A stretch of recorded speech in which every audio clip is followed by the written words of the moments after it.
খালাকাল মাউতা ওয়াল হায়াতা লিয়াবলুয়াকুম আইয়ুকুম আহসানু আমালা। আমি আল্লাহ হায়াত এবং মৌত সৃষ্টি করেছি, আমি দেখতে চাই কে ভালো আমল করে আর কে খারাপ আমল করে। তাও আল্লাহ জানে কি জানে না?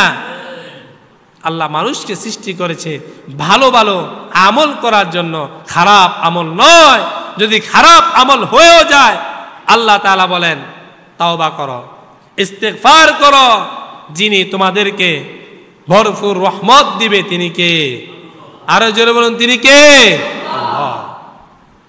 আমার প্রিয় সুধী, আল্লাহ নবী সাল্লাল্লাহু আলাইহি সাল্লাম মক্কা থেকে মদিনায় যখন হিজরত করে গেলেন, হিজরত করে যাওয়ার পরে দেখলেন মদিনার ইহুদিরা মুহররম মাসে 10 তারিখে তারা সিয়াম পালন করে, রোজা রাখে। রাসূলুল্লাহ বললেন, ইহুদিরা রে, তোমরা কেন সিয়াম পালন করো, রোজা রাখো? তারা বলল, আমাদের নবী মূসা ফেরাউনের কবল থেকে এই মুহররম মাসের 10 তারিখে মুক্তি লাভ করেছে, এই জন্য আমরা শুকরাতান আমরা আল্লাহ রাব্বুল আলামিনের দরবারে সিয়াম পালন করি।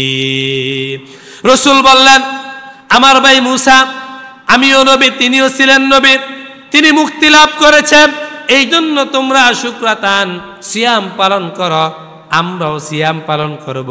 রাসূল বললেন, আগামী বছর থেকে তোমরা একটা রোজাকে বৃদ্ধি করে দিবা। তারা রাখে একটা, আমরা রাখবো কয়টা? একটা রোজা বৃদ্ধি করে দিবা। তোমরা 9 তারিখ 10 তারিখ অথবা 10 তারিখ 11 তারিখ তোমরা এটাকে বৃদ্ধি করে দিবা, তাহলে আমরা তাদের থেকে কি হয়ে গেলাম? আলাদা হয়ে গেলাম। এই জন্য মুহররম মাস আসছে, মুহররমের রোজা কয়টা কয়টা কয়টা রোজা রাখবো? 2টা রোজা রাখবো। আগামী রোববার এবং সোমবার এই 2 দিন সিয়াম পালন করতে পারেন, অথবা শনিবার এবং রোববার এই 2 দিন আপনারা সিয়াম পালন করতে পারেন। এই সিয়াম পালন করলে আমাদের লাভ কি? সিয়াম পালন করলে আমাদের লাভ হচ্ছে, রাসূলুল্লাহ সাল্লাল্লাহু আলাইহি সাল্লাম বলেছেন, সিয়াম ইয়াউম আশুরা আহতাসিবু আলাল্লাহি আইয়ুকাফফারা সানাতাল্লাতী ক্বাবলা।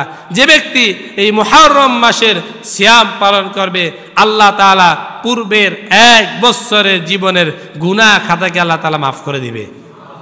আরেকটু আস্তে বলুন সুবহানাল্লাহ।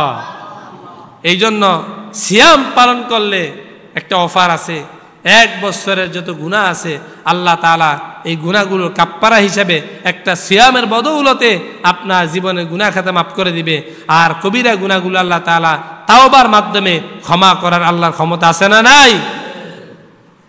এই জন্য আল্লাহ তাআলা কদির শব্দ ব্যবহার করেছেন।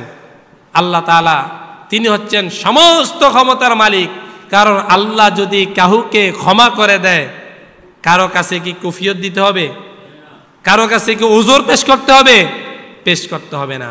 এই জন্য আল্লাহ তাআলা বলেন, লা তাকনাতু মির রাহমাতিল্লাহ ইন্নাল্লাহা ইয়াগফিরুয যুনুবা জামিআ। ও দুনিয়ার মানুষ, তোমরা আমার রহমত থেকে নৈরাশ হয়ে না। সুবহানাল্লাহ বলবেন না? আল্লাহর রহমত থেকে কোনো মুমিন নৈরাশ হওয়ার কোনো কারণ নাই। কারণ আল্লাহ যাকে ইচ্ছা ক্ষমা করতে পারে, কারণ আল্লাহ কারো কাছে কুফিয়ত দিতে